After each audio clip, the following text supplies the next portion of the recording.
this next one with Grant Liffman, the Warriors outsider. I love this story because Grant was pretty much just a guy like anyone else on his couch, I think living in SoCal. And he was like, he had this idea to, instead of have, suit and tie type of reporter on the television, just casual and Facebook Live and call it an outsider. So he had this whole concept. He pitched it to NBC Sports and he got himself a job. And now he is extremely successful with the Warriors. From within 6 months of having that vision, he got himself broadcasting at the main stage at the championship parade for the Warriors. So pretty legit story. No, this is from podcast 37. We did this recording in San Francisco. In my car. In your car, right. It actually worked pretty good, right? Yeah, we just put my dog Cray on top of the dog on a hill in San Francisco, and we were all crunched in a little Honda Accord. Yeah, good times. No, it was good, though. It was, and he talks about his Kobe story. He talks about his best moment so far, and then even the Chase Center that's about to open up in San Francisco. So enjoy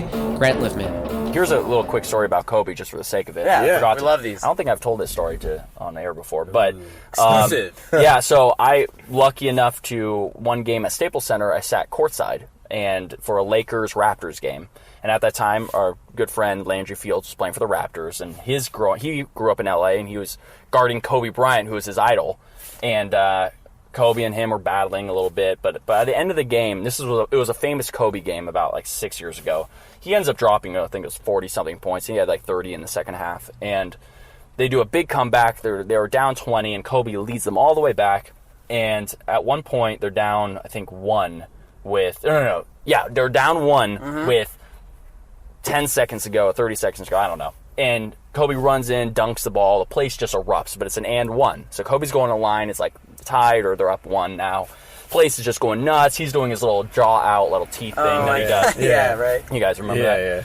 He's going crazy. And anyway, he starts walking over to me on the side. And I'm like, oh my God, like, why is he coming to me right now? What is happening? Well, I lean in, he leans in, and I'm like, oh, what is this? I'm so pumped. I'm like, what could you possibly be saying to me? Well, I don't know where I was cocky enough to think he was talking to me. He was talking to the person next to me, to be honest with you. And it ended up being Dr. Drew, and who I didn't know the whole time. It was him. He became like my best friend throughout the Dr. Drew, awesome guy. Shout out Dr. Drew. Dr. Drew's great. And Kobe leans in and goes, yo, after the game, I want to talk to you about this Jodi Arias trial. Now, at the time, that was the one woman in Utah that murdered her husband or boyfriend or something, and that was on trial with that. Yeah. And Dr. Drew goes, oh, okay. He's like, yeah, that's crazy stuff. This is literally the place is going nuts. He's about to go to the free throw line. You have a tie game, and that's his mind work. So that shows how much of a winner this guy is. He's like cold, like his ice, and his veins are just ice because that was on his mind. He's walking to the free throw line, and that he just needed to ask Dr. Drew about that at that moment. What point, because you've been doing it for like 8 months now, were you able to sit back and really be like, wow, this was my dream and we're making it happen? There are moments that we look at each other and we just say, you know what it was? My biggest one was we were asked to broadcast the Warriors parade. Oh, and nice. So we were sitting it was myself, Roz, and Drew at the stage. And we were sitting there, and Drew and I look at each other, and we're like, what is happening right now? Right? We've been on TV for 3 months. I've never even done anything like this. It was just so wild all this was happening. We had the Warriors sharing us on this. We had the broadcast. And it was one of those moments we're looking around being like, it was so surreal. It was very, very surreal, and we were so happy to be doing it. And we love doing it. We're going to talk about it anyway, so why not just put a camera in front of us and let's just, like, run with it.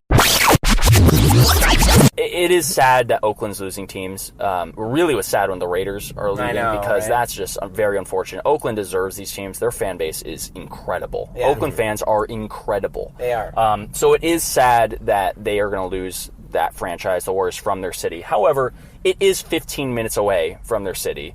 They're still representing Oakland. Just because they're in San Francisco, they'll be still called the Golden State Warriors as of now. They're still called the Golden State Warriors. So it's still the same team, right? It's the same brand. They were in San Francisco before they were in Oakland. Correct. Yeah. That's why they're the city. Yeah. So, I hope all Oakland fans would join in still and keep the same Warriors vibe, because one of the greatest parts about Oracle Arena is the vibe there the fans put in, right? Roracle. I'm gonna miss. That's what I'm gonna miss a lot is the Roracle. Exactly. So Chase Center hopefully will have the same, and for South Bay fans, really it is more convenient. Probably coming up.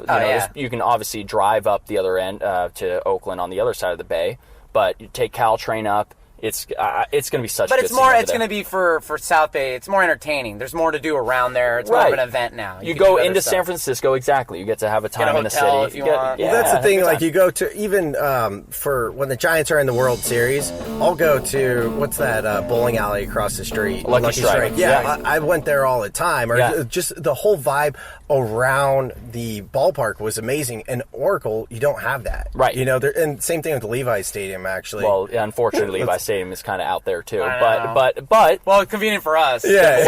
What I love doing is going down to San Jose Giants games. That's awesome. That's an underrated, underappreciated It's so fun. thing to do. And also, if you get a chance, go down. I guess South Bay people have a better opportunity to do this. Go see the Santa Cruz Warriors, I've done that. G League team. Oh, that's amazing. It is such a fun time. Yeah. that was a cool one with Grant Liffman. Definitely recommend checking that one out.